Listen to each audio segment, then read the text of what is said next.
Hi everyone, কেমন আছো সবাই? আই থিঙ্ক অনেক ভালো আছো। তো আজকের ভিডিওতে আমরা জানপাসে ইউজির রেজাল্ট নিয়ে কথা বলবো এবং তার সঙ্গে সঙ্গে ওএমআর রেসপন্স বলো বা আদার্স কি কি করা উচিত এখন রাইট নাও সেই সমস্ত ব্যাপার নিয়ে কথা হবে।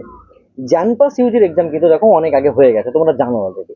এবার কথা হচ্ছে স্যার, এতদিন হয়ে যাচ্ছে রেজাল্ট কেন বেরোচ্ছে না?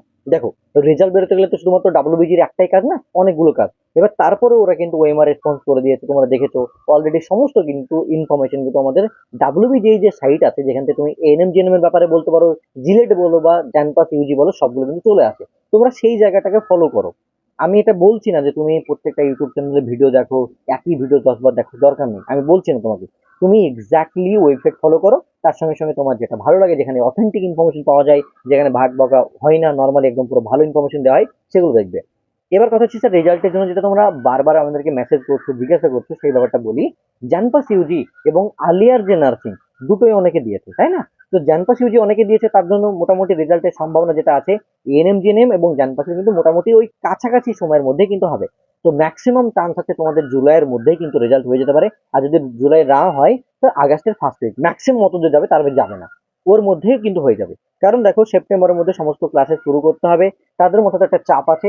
যদি না করতে পারে আগস্টের আগে, তাহলে কিন্তু তাদের উপর প্রবলেম হবে, কারণ কাউন্সিলিং আছে, অ্যাডমিশন প্রসেস আছে, চয়েস ফিলিং আছে, অ্যান্ড অনেকগুলো ব্লা ব্লা অনেকগুলো জিনিস আছে। তো এটা আমি বলবো, যে সমস্ত স্টুডেন্ট এটা নিয়ে চিন্তা করছে স্যার রেজাল্ট কবে আসবে, কি করব, কি করা উচিত, অনেক ঘাবড়াচ্ছ, প্লিজ এটা করো না। এটা তোমরাও জানো যে জানপাস ইউজিতে অনেকে অনেক ভালো করেছো, কারণ হেলথ চ্যাপ্টার অনেকে ইজিলি পেরেছিল। হেলথ চ্যাপ্টার খুব একটা কঠিন ছিল না, ইংলিশও খুব একটা কঠিন ছিল না। বাকি যদি দেখা যায় তো ফিজিক্স কেমিস্ট্রি তো নর্মালি একটু কঠিন হয়, সবাই জানো। বায়োলজিতে অনেকে সমস্যা হয়, তারপরে নেগেটিভ মার্কিং তো থাকে, তার জন্য তো আরেকটু বেশি সমস্যা হয়। এবার দেখা যাচ্ছে যে অনেকের আগে দেখো মোটামুটি কি হয়েছে, যে 50-55 নাম্বারের চান্স হয়ে গেছে। তো এখনো তাই বলবো, যদি 50 থেকে 60-এর মধ্যে নাম্বার থাকে বা 70-এ থাকে, মানে 55 থেকে মোটামুটি যদি 80-এর মধ্যে নাম্বার থাকে, তাহলে তো সিলেকশন হয়ে যাবে কনফার্ম, কোনো একটা ব্যাপার না। এবার কোন কলেজ হবে এটা বলা মুশকিল। তারপরেও যদি তোমার ভালো একটা নাম্বার থাকে, যেটা তুমি একটা ভালো একটা হাই স্কোর করেছো, দেন তোমার তো বিশাল চান্স আছে তুমি একটা ভালো কলেজ পেয়ে যাবে, তাই না? এবার কথা হচ্ছে যে স্যার, এর জন্য আমাদের এখন কি করা উচিত? ঘাবড়ানো, টেনশন করার কিছু দরকার নেই ভাই, এখন রিল্যাক্স থাকো তোমরা। প্লিজ সকলকে বলছি, আমাদের সকল পুকি স্টুডেন্টকে বলছি, যে তোমরা পুকির মতো থাকো, রিল্যাক্স থাকো, টেনশন নিও না।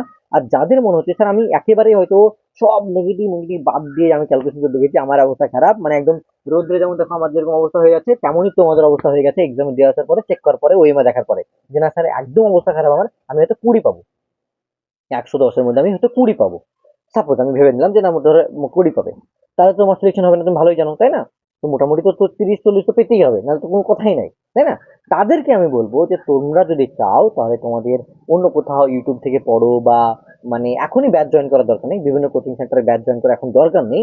আমার সাজেশন এটা, তোমার যদি মনে হয় যে না স্যার আমি চাই আমি করতে, তুমি করতে পারো, it's totally up to you. এখন করার দরকার নেই, যখন রেজাল্টটা বেরিয়ে যাবে, যখন দেখলে হলো না, তখন তুমি করো। কারণ তোমার কাছে এনাফ টাইম, একটা এক্সামকে ক্র্যাক করার জন্য মোটামুটি 5 মাস, মানে মোর দেন এনাফ। 5 মাস যথেষ্ট এক্সামকে ক্র্যাক করার জন্য, কিন্তু ভালো করে পড়তে হবে। এটা না যে নর্মালি তুমি পড়ে নিলে 1 মাসের মধ্যে সবকিছু, তা তো হয় না। আর 1 বছর পড়লে তো খুবই ভালো কথা। এবার আমি তাদেরকে বলবো যে তোমরা রেজাল্টের জন্য একটু ওয়েট করো, আর একটু সেলফ স্টাডিটাকে মেনটেন করো। কারণ অনেকে দেখেছি যে রেজাল্টের জন্য বসেই আছে, আর পড়াশোনা একদম পুরো লাটে উঠে গেছে। না, এটা করা যাবে না। অন্ততপক্ষে বইগুলোকে নিয়ে কাছে থাকো, বইগুলো পড়ো, দেখবে অনেক হেল্প হবে। এতটাই বলবো। আর একটা কথা আমার তরফ থেকে বলা উচিত তোমাদের জন্য, যে ওইমার রেসপন্স বলো, রেজাল্ট বলো, জিএমআর র্যাঙ্ক বলো, যা কিছু আসবে সব ওয়েবসাইটে পাবে। তো ওয়েবসাইটটাকে একটু ভিজিট করো। অনেক স্টুডেন্টকে দেখেছি যে না, রেজাল্টের জন্য কোনো তোয়াক্কাই নেই, দেখেই না, অনেক কেয়ারলেস হয়ে যায়। বাট প্লিজ এটা হয় না, এটা রিকোয়েস্ট তোমার স্যারের তরফ থেকে, এবিসি সেন্টারের তরফ থেকে। আর তোমাদের জন্য কিন্তু জানপাস ভিজিট, যেটা 2027-এর জন্য ব্যাচ কিন্তু আসতে চলেছে, সেটা 15ই আগস্ট কিন্তু লঞ্চ হবে। আর তার আগে কিন্তু রেজাল্ট হয়ে যাওয়ার সম্ভাবনা অনেক বেশি। তো তারপরেই আমরা করবো, আমরা অলরেডি বলেছিলাম যে না, আগে থেকে অলরেডি লঞ্চ করবো না, এক্স্যাক্টলি টাইম, রাইট টাইমে আমরা কিন্তু ব্যাচ লঞ্চ করবো, ঠিক আছে? তো এতটাই ছিল আজকের ভিডিওতে। Thank you so much, love you all, etcetera. দেখা হচ্ছে তোমার সঙ্গে নতুন ভিডিওতে। ভালো থাকো। আর বেশি চিন্তার কোনো কারণ নেই, রিল্যাক্স থাকো। আর খুব তাড়াতাড়ি কিন্তু আমরা লঞ্চ করতে চলেছি আমাদের ব্যাচ, ঠিক আছে? All the best, thank you so much.